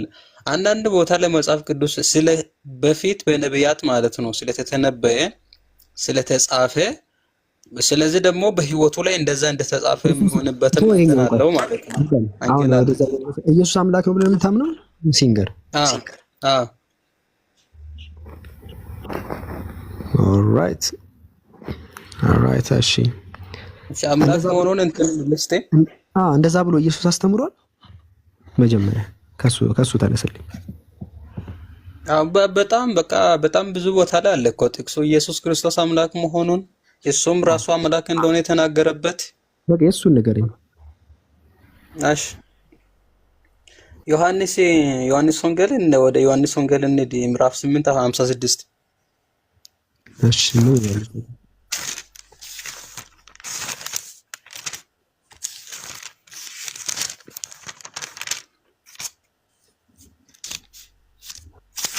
እውነት እላችኋለሁ አብርሃም ሳይወለድ ነው ያለው። እሱ ነው እኮ እዛ ጋር ታዲያ አምላክ ነኝ ይላል። አንተ እስክሪኑን ላይ እስቲ እያሳየ አንብበ። አሁን እሱ የተናገረበት አይደል የፈለከው እኔ እንትን እላለሁ እዛ ላይ ማብራሪያ ሰጣለሁ። ገባኝ። እዛ ላይ እውነት እላችኋለሁ አብርሃም ሳይወለድ ነው ያለው ይላል።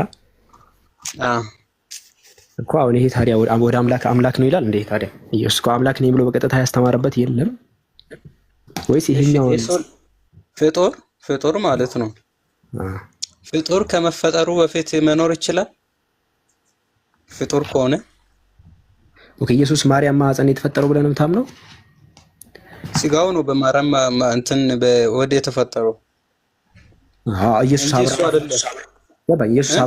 አብርሃም ሳይወለድ እኔ ያለው ያለው እኮ ስለ ህልውና መኖር አይደለም። ቁጥር 56 ላይ ምን ይላል? ቁጥር 56 ላይ አባታቸው አብርሃም ስለ ህልውና መኖር ነው። እንደዛ ነው። እሺ አንተ እንደዛ ይላል።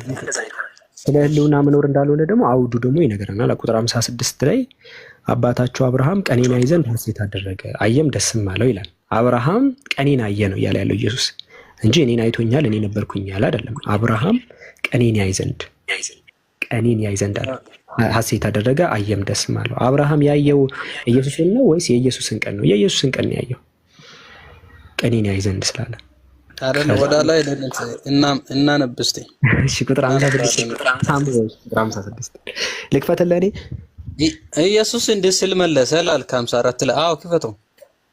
እሺ ስለ ህልውና አይደለም ስለ በትንቢታዊ ነገር መኖሩ ነው። አብርሃም ማየት ፈልጋ ይሄንን ማትቀበል ከሆነ ሌላ ጥቅስ ይሰጣለሁ። ግን አንተ ትክክል አይደለም የፈታው። አሁን አንተ እንደምትለው አይደለም ቃሉ ይሄ እንዳለው ነው የሚተረጎመው። እኛም እኮ እንዳለው ነው የምንጽፈው። ካለ ነበርኩ በቃ ነበረ ነው እኮ በምን ደረጃ ነው የነበረው የሚለውን እኮ ነው የምናወራው። በህልውና ደረጃ ነው፣ በአምላክነት በእግዚአብሔር ልጅነት ደረጃ ነው ነበረው።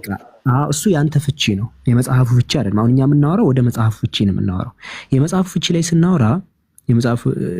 ስናወራ አባታቸው አብርሃም አይተዋል፣ ቀኔን ያይ ዘንድ ሐሴት አደረገ አየም ደስም አለው አለ።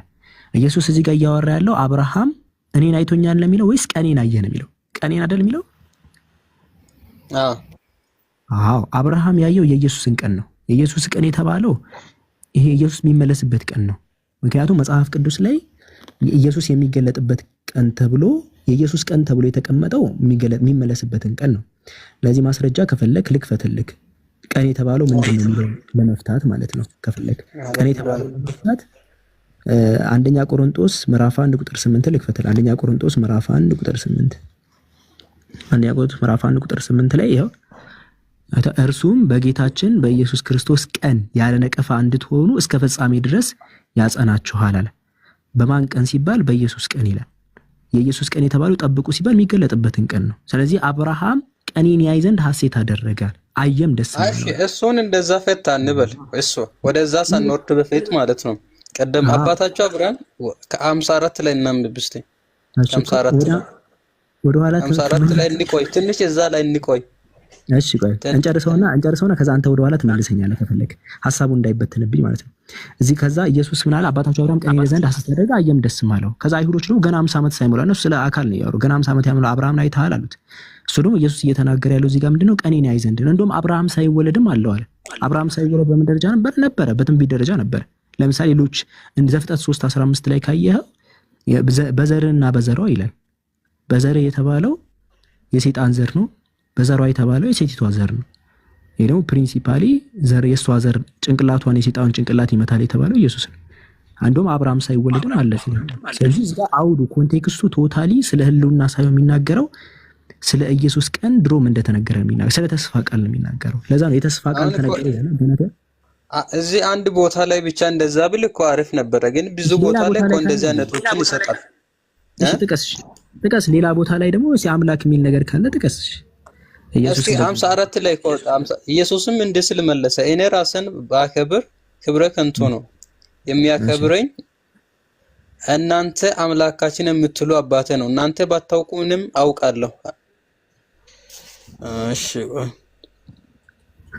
56 ላይ አባታቸው አብርሃም ቀንን ለማየት አሁን ያነበብኩት እኮ ነው እሱ አሁን ፈታ ነው እሱ። እሺ እናውጣ። እሺ አሁን ኢየሱስ ኢሳይያስ እናውጣ። የአምላክ ነው የሚል የለም። እሺ ኢሳይያስ እናውጣ። እንግዲህ አንተ መስለም አለብህ፣ ከዚህ መውጣት አለብሽ። አይደለም አሁን እኮ ታውቃለህ አምላክን ታገኛለህ። አንተ ጠይቅ አታስብ። ትክክል አይደለም። እዚህ ቦታ ላይ አሁን አንተ እየፈታ አለበት እንትኑ በዛ ሳይድ አይደለም፣ በዛ እንግል አይደለም። ቀስ እያለ ነው እንትን የሚለው የሚብላለው። አታስብ። ቀስ እያለ ይብላላል። ቀስ እያለ ቤት ላይ ሆነ ስታስበው ምናምን ነገር ታሰላስለዋል። እኔ ጥቅሱ የሚለውን ነገርኩህ፣ ግን ቀኔን ነው የሚለው። ሌላ ጥቅስ ካለ ደግሞ ነገረኝ። እሺ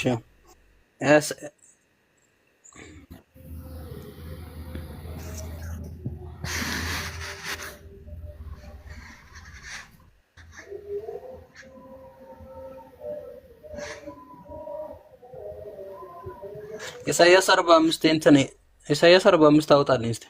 ኢሳይያስ 45 23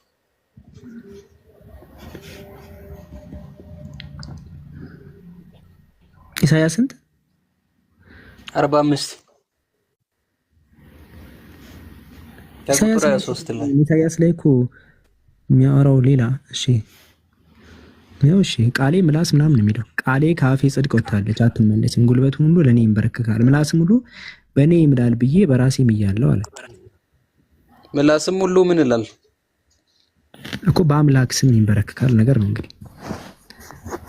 እስቲ በደንብ እስቲ ቃሌ ከአፌ በጽድቅ ወጥታለችና አትመለስም፣ ጉልበት ሁሉ ለእኔ ይንበረከካል። ይሄ ቃል ስለማን ነው የተጻፈው እኮ? ስለ አምላክ ስም ነው የሚያወራው አይደለም። እዚህ ጋር አሁን ቃሉ ስለማን ነው ተጻፈው? እዚህ ጋር ያለው እንዴ ስለማን ነው? ለኢየሱስ ነው እንዴ? ይሄ እኮ ስለ አምላክ ስም ነው የሚያወራው አይደለም። አሁን እዛ ቦታ ላይ አሁን ባወጣ ነው ቦታ ላይ ስለማን ነው የሚያወራው? ስለ አብ ነው ስለ ኢየሱስ ነው? ይሄው እዚህ ስለ እግዚአብሔር ነው የሚያወራው። እግዚአብሔርም ይሄው ከኔ በቀር ሌላ አምላክ የለም፣ እኔ ጻድቅ ነኝ፣ አምላክ ነኝ፣ መድኃኒት ነኝ አለ። ይሄው እሱ ነው የሚያወራው፣ እግዚአብሔር ነው የሚያወራው እዚህ ጋር እኔ እያለ የሚያወራው። ያው 23 ላይ ያለውን እሱን ስለ አብ እግዚአብሔር ስለ አብ የሚያወራው እዚህ ጋር 23 ላይ ያለውን ቃሌ እያለ የሚያወራው ስለማን ነው የሚያወራው? ራሱ ስለ ራሱ ነው የሚያወራው። ስለ እግዚአብሔር ነው? ስለ እግዚአብሔር አብ ነው? ስለ ራሱ ይኸው እዚህ ጋር ስለ እግዚአብሔር ነው የሚያወራው። እሺ አሁን እዚህ ጋር ስለ አብ ነው ወይስ ስለ ወልድ ነው ወይስ አብ ነው? እዚህ ጋር ያለው ስለ አብ ነው። እሺ ለገላ አንተ ልትለኝ አሰብከው ነው ወላ አውቄዋለሁ፣ ቀድሜ አውቄዋለሁ። ግን እሺ አንተ የትኛው ነው? ስለ አብ ነው። እሺ ይኸው ስለ አብ ነው አልኩኝ። ችግር ስለ አብ ነው። እሺ እሺ ሮሜ 14 አውጣልኝ።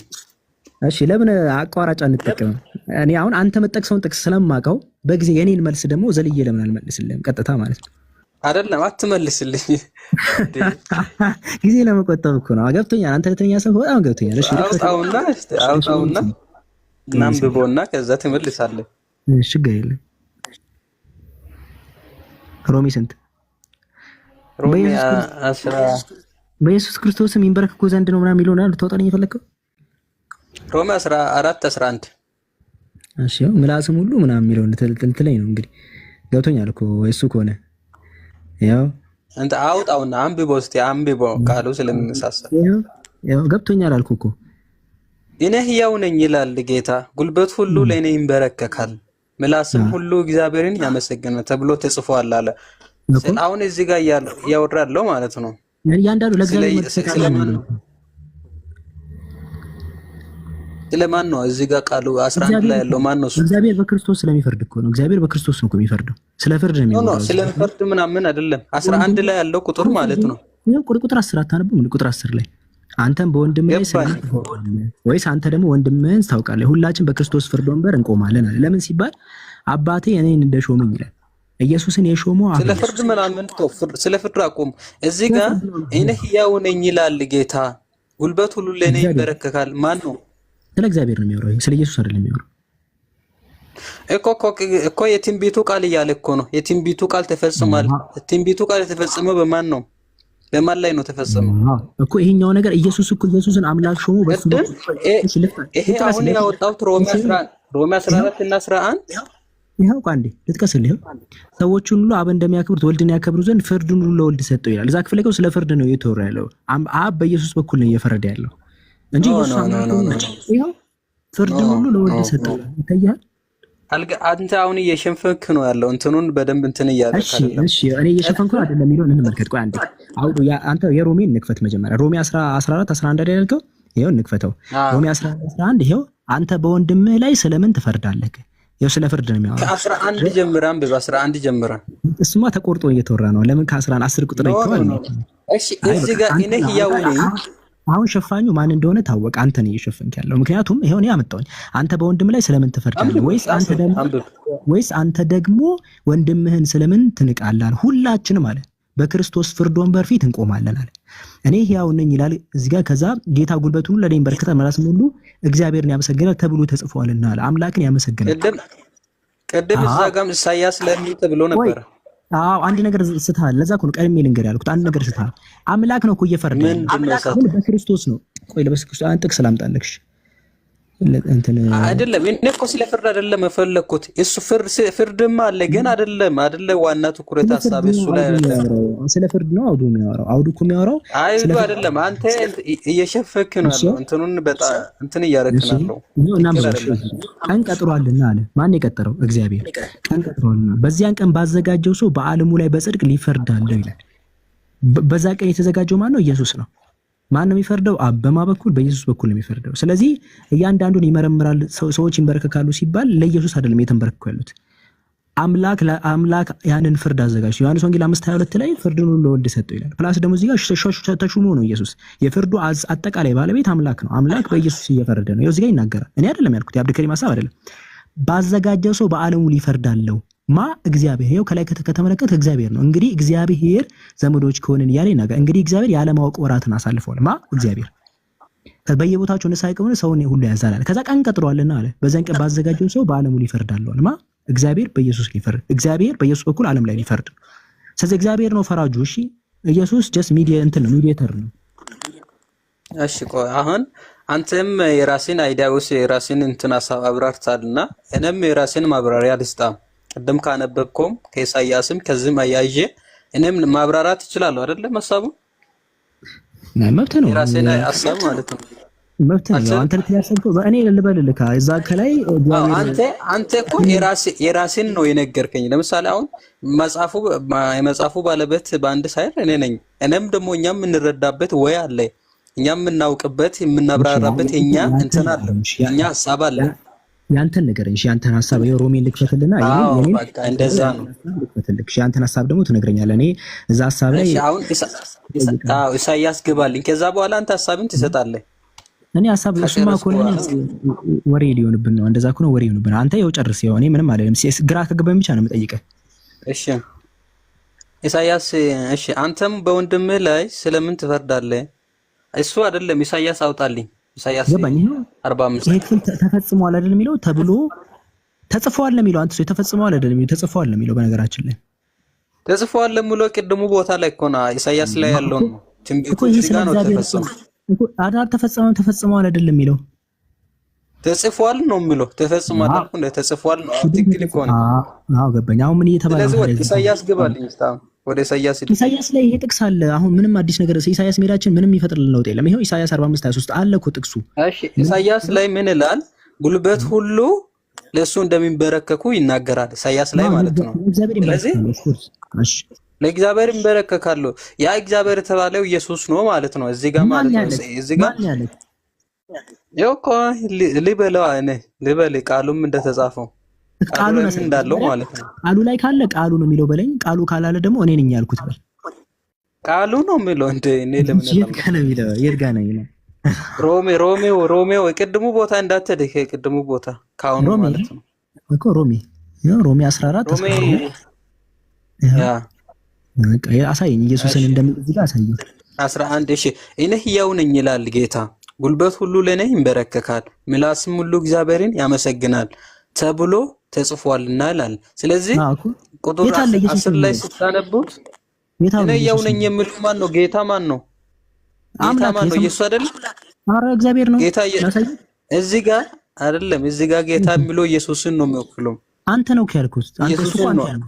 አንተ አልክ እሱ አይደለም። እሺ ከአንድ ወደ ታች እንትን አድርግና እያነበበን ወደዚህ እንግባሽ። ወደዚህ 11 ቁጥር ማለት ነው። ቁጥር 12 ተናበበች። እኔ እኮ ይሄ ቁጥር 12 ተናበባት። እንግዲህ እያንዳንዳችን ስለራሳችን ለእግዚአብሔር መልስ እንሰጣለን። ያው ጌታ ያለው እግዚአብሔርን ነው። ለእግዚአብሔር መልስ እንሰጣለን እያለው ነው። ኢየሱስ አይደለም ይለው። ያው እንግዲህ እያንዳንዳችን ስለራሳችን ለእግዚአብሔር መልስ እንሰጣለን። ኢሳያስም ላይ የተነገረው ለእግዚአብሔር ነው። ያው እዚህም ጋር ስለ እግዚአብሔር ነው እየተወራ ያለው። ስለ ኢየሱስ አይደለም እየተወራ አሉ ባይዘበ ትንቢት ነው። ትንቢቱ ኢሳያስ ላይ ስለ ጌታ ኢየሱስ ነው የተተነበየው። ትንቢቱ እዚህ ላይ ሮሜ ላይ ደግሞ እንደተፈጸመ ተጽፏል እዚህ ላይ ማለት ነው። አረ ላላህ ብለህ አንተ ሰውዬ ከዛ የጠቀሰው ማለት ነው። ምንም እንደዛ የሚል ነገር የለም። አሁን አንተ በጭንቅላት ላይ ነው ይሳልካ። እዚህ ጋር እዚህ ተፈጸመ አይደለም የተባለው። ጳውሎስ እየጠቀሰ ያለው ፍርድ ላይ እንጠየቃለን ያለው ለምን ሲባል መጽሐፍ ጠቀሰና እሺ አብ ካልከኝ ማለት ነው። እሺ አሁን እኔ ሕያው ነኝ ይላል የሚለው አብ ለምን እንደዛ ማለቱ ለምን አስፈለገ? አብ ለምን እኔ ሕያው ነኝ ለምን ማለቱ አስፈለገ? እዚህ ጋር አብ ሆነ ማለት ነው። አብ ለምን ሕያው ነኝ እንዴ? ሕያው እንዴ አብ ለአምላኩ ሕያው እንደሆነ እኮ ኢየሱስም እኮ ተናግሮታል። ዮሐንስ ወንጌል ላይ አላሳይክ ሕያው የተባለው ማን እንደሆነ ልንገር። ኢየሱስ ስለ ይገባል። ኢየሱስ እኮ እኔ ሕያው ነኝ አሁን እኮ መልእክት ነው። እሱ ከተነሳ በኋላ ነው የተጻፈው ይሄ ቦታ ማለት ነው። የሮሜ መጽሐፍ እንደዛ አይደለም። ይሄው ኢየሱስ ክርስቶስ ሞቶ ተነስቶ ካረገ በኋላ የተጻፈ መጽሐፍ ነው። ኧረ አይደለም። ይሄው አብ ሕያው ነው። ይሄው ሕያው ኢየሱስ ራሱ ዮሐንስ ወንጌል ምዕራፍ 6 ቁጥር 57 ላይ ሕያው አብ እንደላከኝ እኔም ከአብ የተነሳ ሕያው እንደምሆን አለ። ኢየሱስ ሕያው የሚሆነው አምላክ ይወሰጥቶት ነው፣ በራሱ አይደለም። አንተም አምላክ ይወሰጥቶ ነው። አብ ለአብ ግን ማንም ህይወት አይሰጠውም አምላክ ስለሆነ ማለት። ስለዚህ እኔ ሕያው አምላክ ነኝ ብሎ ሲናገር ማንም ህይወት አልሰጠኝም እናንተ በአጠቃላይ ህይወት ሰጥቻችሁ ነው እያለ ያለው እዚህ ጋር ሕያው አብ። ኢየሱስ ራሱ ይሄን አምኗል። ሕያው አብን ይላከኝ እኔ ደግሞ ከአብ የተነሳ ነው ሕያው መሆነው አለ። እናንተም እንደዛ ብሎ ተናግሯል።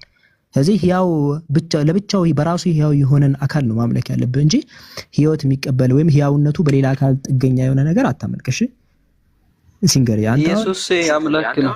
ኢየሱስ አምላክ ነው። ሊስት አሁን ሌላ ጥቅስ ሊስጥሽ ህይወት እንኳን እንዴት እንደምትረጉሙ ያለው ይሄኛው ማለት ነው። የኛ አንተ እኮ ሸፋፍከኝ እንትን በደንብ እንትን እንዳል እኮ አረከኝ እኮ ታውቃለህ። እሺ ችግር የለውም። እንደዛ አላረኩም እና እሺ ዮሐንስ አውጣልኝ። እሺ አንደኛ ዮሐንስ መልእክት ምዕራፍ 5 ኢየሱስ አላስተማረም ብለን ጨረስን ማለት ነው።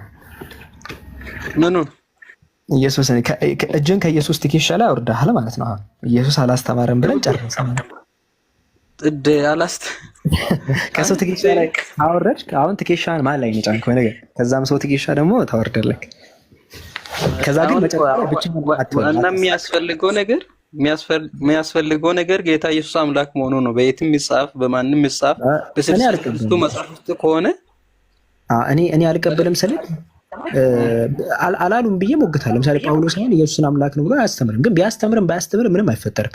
ጳውሎስ አንተን ለምሳሌ ጳውሎስ ተነስቶ ጴጥሮስ አምላክ ነው ብሎ ቢጽፍ ጳውሎስ እንከተላለን እንዴ? እንቀበለው እኮ ማለት ነው።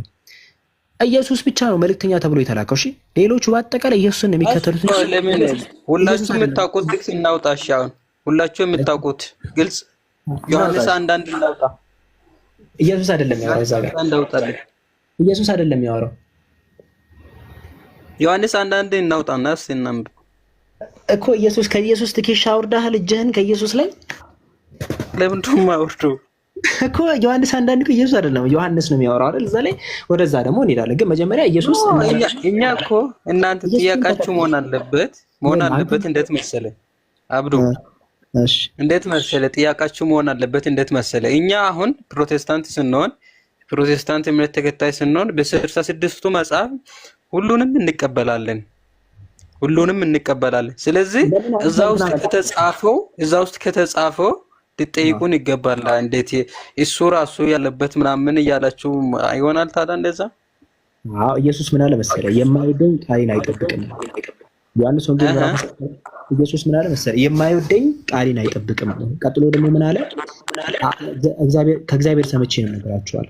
ከዛ ቀጥሎ ምን አለ መሰለህ ማንም በክርስቶስ ትምህርት ለማይኖር አምላክ የለውም ተብሎ ተጽፏል። በክርስቶስ ትምህርት ለማይኖር ማለት የክርስቶስ ትምህርት ሲጀምር ኢየሱስ ሲያስተምር ማለት ነው። እነ ጳውሎስም አልጻፉም ማናቸውም የለም። እነ ጳውሎስ ኢየሱስን ነው የሚከተሉት እንጂ ኢየሱስ አይደለም የሚከተለው። እነሱ ከኢየሱስ ትምህርት የተጋጨ አንተ ራስህ ጽፈህ ማለት ነው።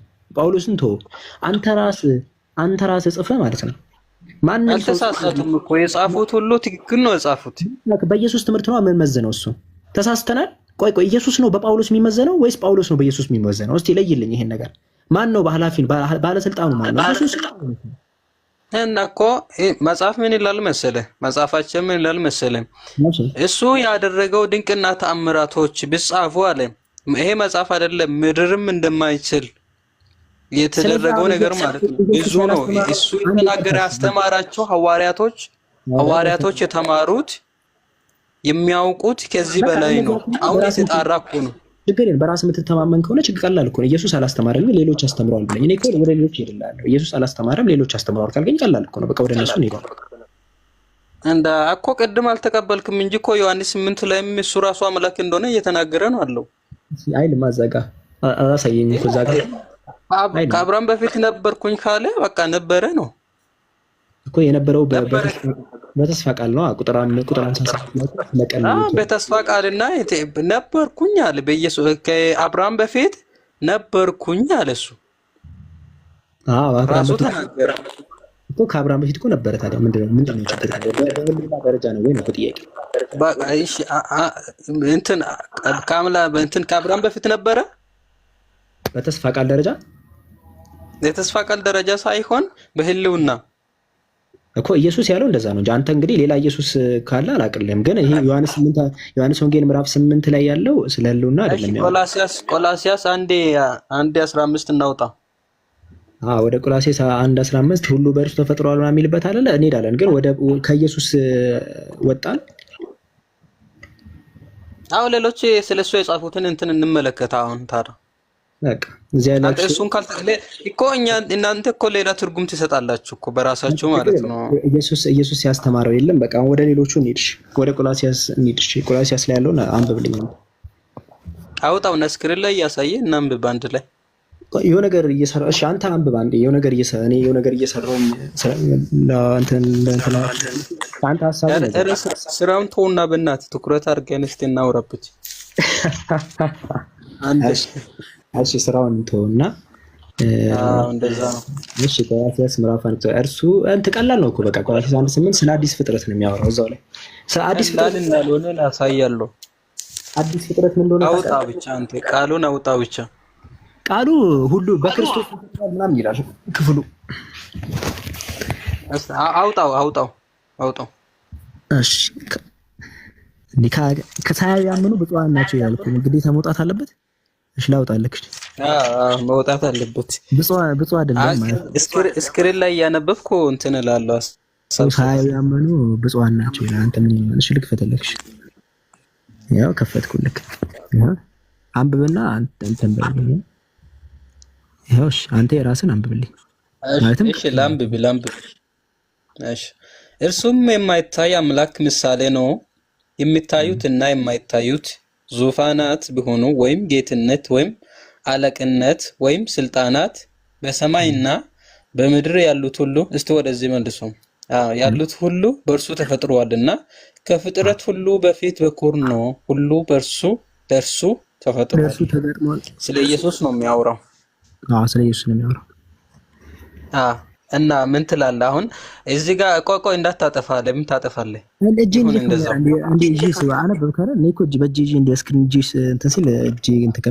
እያየሁ ሀሳብ ቢሰጥ የሆነ ነገር ላስቀምጥና ካሜራው ይኸው ልክፈትልኝ። እንደዛ አሪፍ ነው። እሺ እርሱም የማይታይ አምላክ ምሳሌ ነው ይላል። ኢየሱስ ወልድ ማለት ነው። የማይታይ አምላክ ምሳሌ ነው ይላል። የማይታይ አምላኩ ማን ነው? አብ ነው። ስለዚህ የማይታየው ማለት ነው። ኢየሱስ የማይታየው አምላክ አይደለም። የማይታየው አምላክ አይደለም፣ ስለታየ ማለት ነው። እሱ ስንት አምላክ ነው ያለው? ስንት አምላክ? አንድ አምላክ ነው ያለው። ያ አንዱ አምላክ የትኛው? ኢየሱስ ነው ወይስ የማይታየው ነው? እሺ የሚታየውን ከፈለክ የሚታየው ደግሞ በምሳሌ በአብ ምሳሌ ተገለጠው ኢየሱስ ነው። እኮ የማይታይ አምላክ ምሳሌ ነው እንጂ የማይታየው አምላክ አይደለም። የማይታየው አንድ እኮ አምላክ ነው ያለው። እርሱ የአንድ አምላክ አለ። እሱ እኮ አይደለም ኢየሱስ። በዚህ ላይ እኮ ገና ጥቅሱ ሲጀምር ኢየሱስ አምላክ አይደለም ብሎ ነው የሚጀምረው። በነገራችን ላይ ኢየሱስ የማይታይ አንድ አምላክ ስንል እኮ ይኸውልህ ጥያቄ ነገም እንትን ለመጠየቅ እንደገባ ወስ ደግሞ እንትን ክሬል እንደሆነ ማለት ነው ግልጽ እንደሆነልህ አንድ አምላክ ስንል አብ ወልድ መንፈስ ቅዱስን አካተን ነው። አንተ ለይተህ መጠየቅ ከፈለክ የአብ የወልድ መንፈስ ቅዱስ ምሳሌ ነው ኢየሱስ ነው ለመጠየቅ ትችላለህ። ሲንገር ቆይ ይሄ የማይታይ አምላክ የተባለው አብ ወልድ መንፈስ ቅዱስ ነው።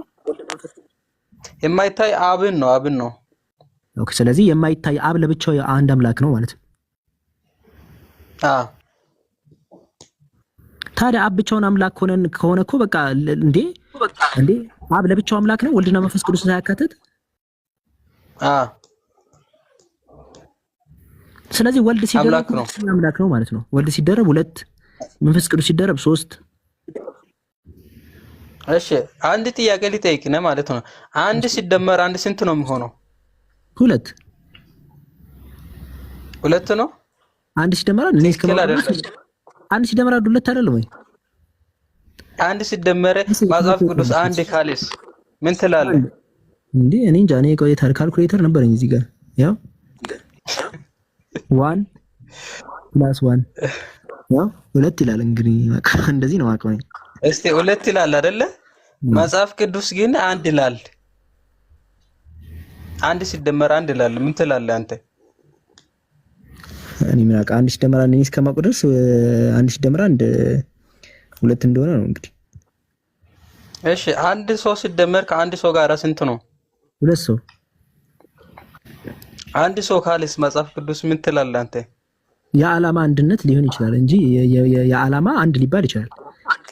ግን በቃ እንደዛ ነው ማለት ነው። አንድ ሲል መጽሐፍ ቅዱስ አብ ወልድ መንፈስ ቅዱስን አንድ አምላክ ሲል እንደዛ ነው።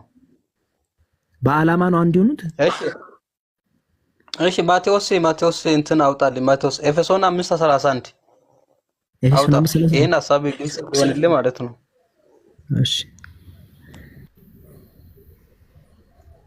የኤፌሶን 5:31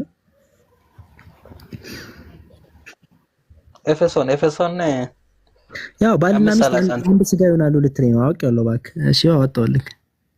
አውቃለህ አይደለ? በቃ ሰው አባትና እናቱን ይተዋል ከሚስቱም ጋር ይተባበራል። ይሄ እኮ ስለ ህብረት አንድነት ነው የሚያወራው እንጂ 2 ሰዎች ማለት ነው። 32 ስለምን ይላል? 32 ለምን ይላል? ባልና ሚስት ባልና ሚስት ወደ አንድ ነገር መቀየር ጀመሩ እንዴ? እሺ ስለዚህ ሰው አባቱን እና እናቱን ይተዋል ከሚስቱም ጋር ይተባበራል፣ ሁለቱም አንድ ስጋ ይሆናሉ ይላል። አንድ ስጋ ይሆናሉ ማለት እኮ አንድ ናቸው ማለት እኮ አይደለም። ስለ ህብረት ነው የሚያሳየው። ከዛ በኋላ 2 አትላቸውም፣ ህብረትን ነው የሚያሳየው።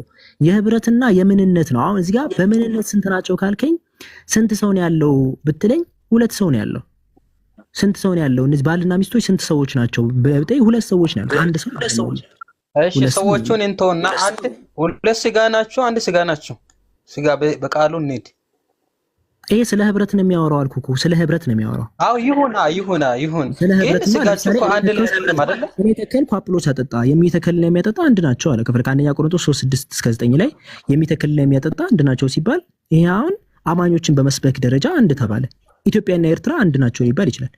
እኔና ሲንገር አንድ ነን ብል ኢትዮጵያዊነታችን አንድ ያደርገናል እንዴ? ይሄ እኮ አይ እና ምን ችግር አለው ታዲያ? አብና ወልድ መንፈስ ቅዱስ አንድ አምላክ ነው ከተባለ ለምን ነው የማይገልጸው? አዎ ለምሳሌ ምን መሰለ ችግሩ እዛ ጋር እየተወራ ያለው ስለ እዛ ጋር እየተወራ ያለው ሁለት አምላክ ስለ ኢሴንስ ነው እየተወራ ያለው ስለ ኢሴንስ እና ስለ